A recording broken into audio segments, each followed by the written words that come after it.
Sabe o que é muito visto e ouvido?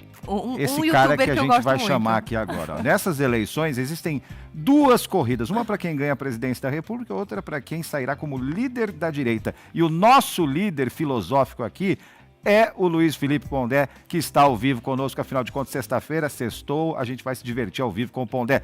Salve, Pondé, bom dia! Bom dia!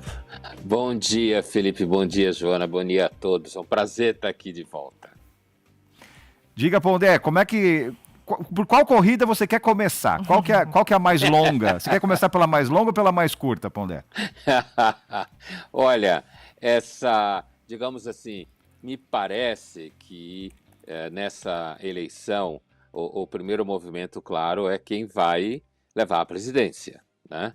Sem dúvida. Porém, há uma suspeita, não só minha, de que a família Bolsonaro, que tem trazido a direita, digamos assim, no garrote, né? Ela lida até com a possibilidade de não ganhar essa eleição, mas o que ela não quer perder mesmo é o controle da direita no país. Isso que eu chamei de segunda corrida, né? É a ideia de que, para a família Bolsonaro, que tende a uma certa ética tribal, né? Ou o que alguns chamam de puro sangue, Bolsonaro puro sangue, que nesse movimento nem a Michelle faria parte, né? Porque ela é uma agregada. Nesse movimento, os bolsonaristas temem que elementos à direita, seja o Renan, que é uma figura que vem crescendo muito, tem uma prática nas redes sociais muito colada em pessoas mais jovens, né? E, portanto, vem crescendo significativamente, ou Caiado ou Zema, que são mais clássicos, digamos assim. O Renan é muito jovem, né? Significa que ele poderá ter muito fôlego.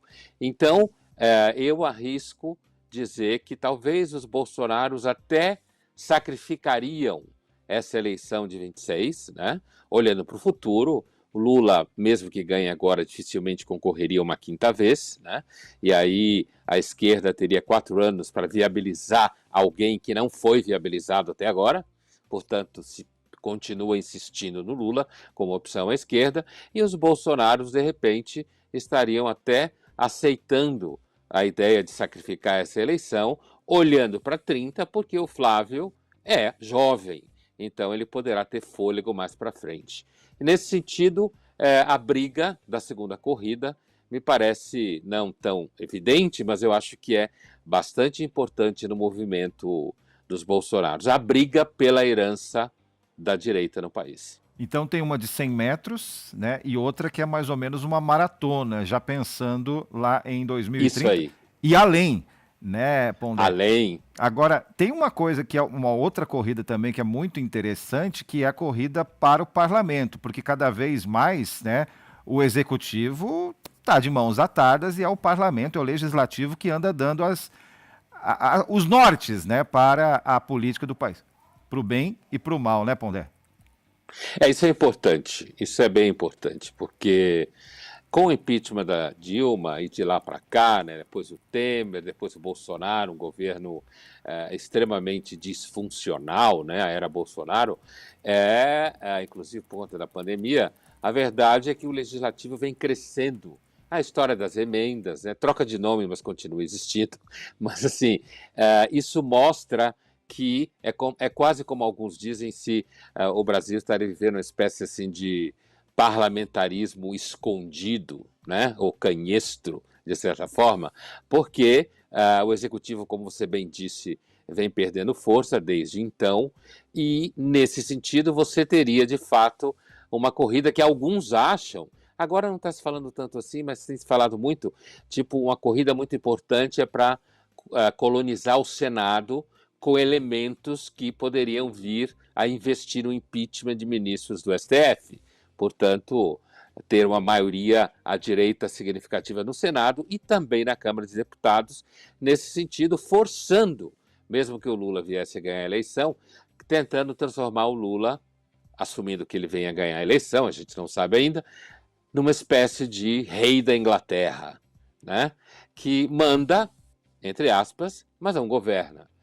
isso pode vir a acontecer mesmo, e tem muita gente à direita que está investindo nessa opção, inclusive porque essa opção ela é meio pulverizada, né? Muita gente não percebe como funciona e o que significaria você ter um legislativo que já está na última eleição, já tendeu mais uma posição conservadora, mas isso pode se radicalizar e isso tem graves consequências.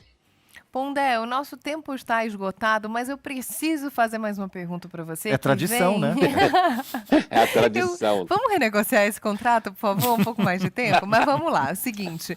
A gente estava conversando com o Guilherme Ravache, nosso colunista de tecnologia e negócios, sobre essa questão das empresas terem que se adaptar ao comportamento humano. E está cada vez mais difícil entender qual vai ser a tendência do comportamento. O jornalismo também tenta, todas as empresas, todos os setores ficam tentando adivinhar como é que as pessoas vão se comportar. E isso tem muito a ver com a questão do imediatismo, a falta de paciência, a falta de tolerância. A política também se adapta, mas nós, enquanto sociedade, acabamos sofrendo com isso.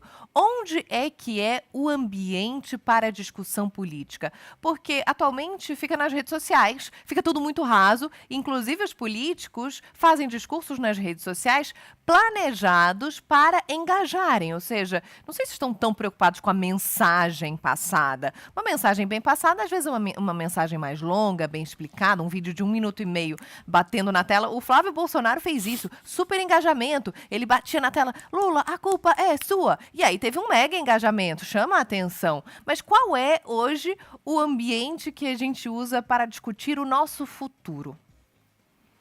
Eu acompanhei a conversa de vocês com o Ravache há pouco, eu estava acompanhando ela, e ele usou, entre outras coisas, ele usou a expressão de uma espécie de disputa pela atenção, né? Que é um conceito que está em jogo já há algum tempo, que é a economia da atenção. E nesse sentido, no caso do streaming, do conteúdo, talvez exista aí, diante de nós, uma tendência cada vez menos paciência do consumidor de conteúdo para conteúdos mais complexos, mais longos, que existe mais atenção e que o impede de usar o celular enquanto ele está vendo esse conteúdo no streaming, ou seja lá onde for, né? Portanto, acho que tem esse elemento que o Ravache já aponta e que tende a ser uma espécie de referência para olhar para onde vai esse consumidor de conteúdo. Agora, quando você passa para a política, eu lembro aqui do Chacrinha, que dizia que não comunica se estrubica, né? Então, assim, ele foi um verdadeiro profeta nesse sentido, né? E tem um conceito circulando por aí de hiperpolítica, sabe? A política está em toda parte, está em comida, está em questão de gênero, né? Está em questões ambientais, está em debate escolar, mas a política, enquanto arte de governo, está inercial, está paralisada. E esse problema não é só no Brasil. Se você olhar opções em vários países do mundo, inclusive países importantes, não se tem opções assim fora de opções meio extremistas, que são polarizadas, e não é só entre nós, portanto é um fenômeno histórico, não só brasileiro, o que o torna mais importante e mais difícil de ser lidado. Agora, em que espaço se dá a política? Até agora, o que a gente está vendo é uma possível crise do mecanismo de representação, do tipo de propaganda. Por isso, me parece que, no nosso caso aqui, a gente precisa ficar de olho no que vai acontecer com esse candidato Renan Santos, certo? Que justamente usa técnicas de redes sociais, né, há muito tempo, domina essa linguagem e pode ser que a política venha cada vez mais a transitar pelas redes sociais, o que significa um empobrecimento semântico de linguagem, certo? De troca de ideias, porque o ambiente das redes sociais normalmente privilegia, em termos de engajamento, o que é superficial, sensacionalista e pobre. Vou falar uma coisa que a galera da minha geração tem falado muito. Logo na minha vez. Bom, obrigada. Valeu, até a próxima. Tchau, tchau. Obrigado, até a próxima. Tchau. Tchau, tchau. Se você gostou desse vídeo, se inscreva no canal para ajudar a deixar o Partido Missão cada vez mais conhecido. Até o próximo vídeo.